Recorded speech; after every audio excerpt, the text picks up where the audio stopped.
We've now seen all the variants of the Everest. If you haven't seen my walk around videos yet, you can click on the links in the description below.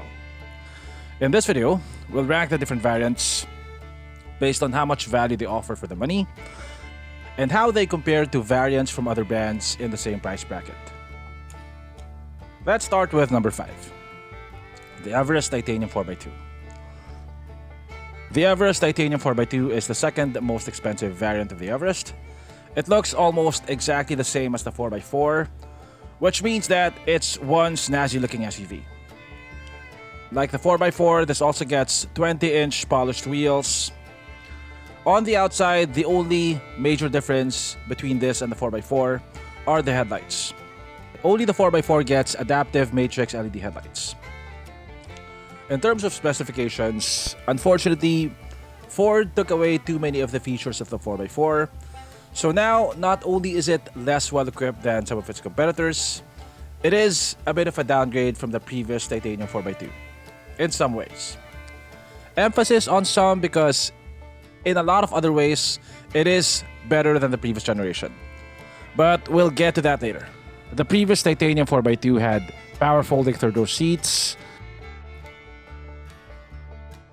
The engine was the same but tuned to produce more power. It had 178 horsepower and 420 Newton meters of torque. The new one only has 170 and 405 Newton meters of torque. The previous Titanium had a 10-speed transmission, while this one has a 6-speed. The new engine though feels a bit more responsive. The transmission feels smoother. Overall, I think the sound insulation is a bit better. And definitely the interior looks a lot better. The 12-inch vertical screen makes a huge difference on the inside. You also now get a wireless phone charger, which you didn't get before.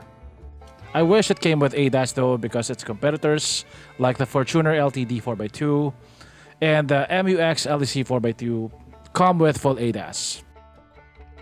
Thankfully, it still has a panoramic sunroof.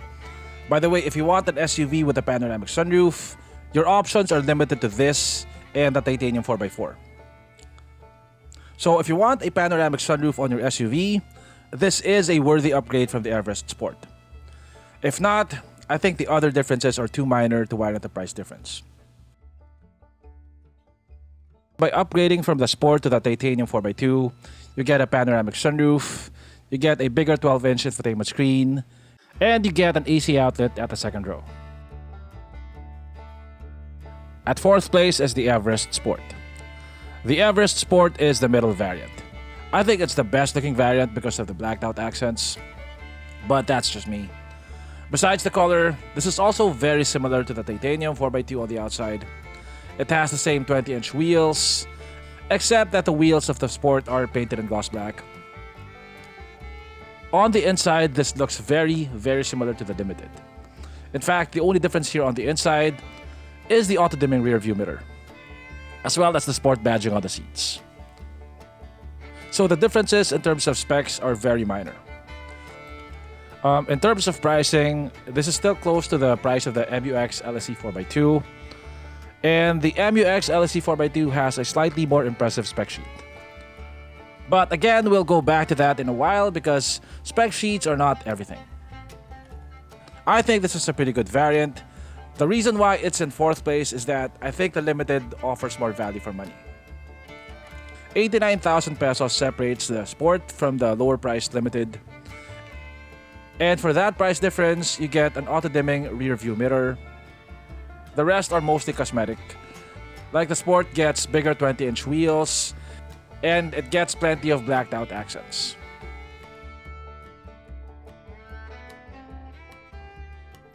Ford Everest Limited. The Everest Limited has most of the features of the Sport.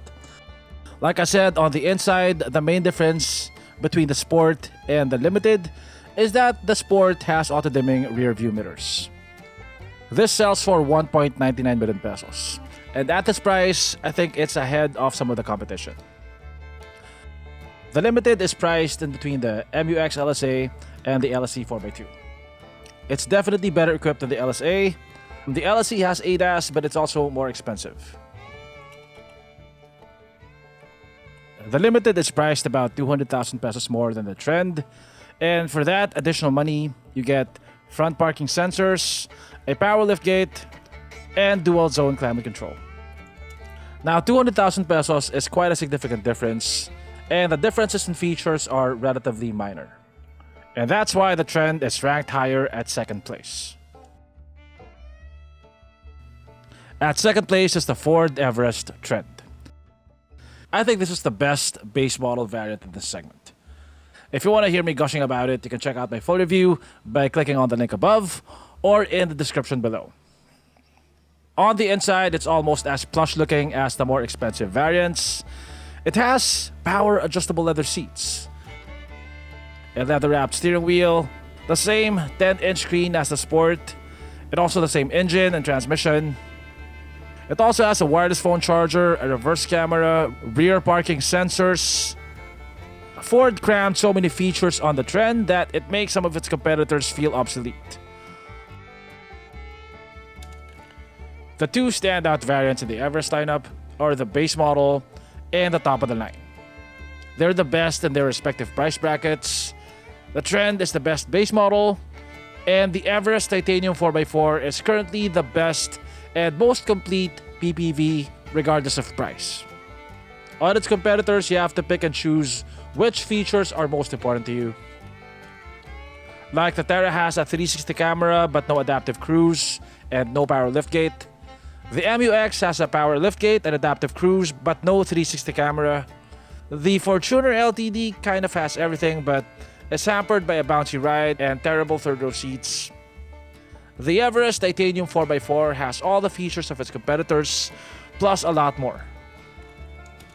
The Titanium 4x4 sells for 220,000 pesos more than the Titanium 4x2, but is a lot more loaded. It has full ADAS, adaptive cruise, automatic braking, lane keep assist. It has a hands-free power liftgate. It has power folding third row seats. It also has automatic parking, which you can call gimmicky, but it is impressive nonetheless. It also has a panoramic sunroof, an AC outlet. Its 2-liter bi-turbo engine is also the most powerful engine in the segment. At its price of 2.45 million pesos, it is about the same price as other top-of-the-line PPVs, but it offers a lot more features.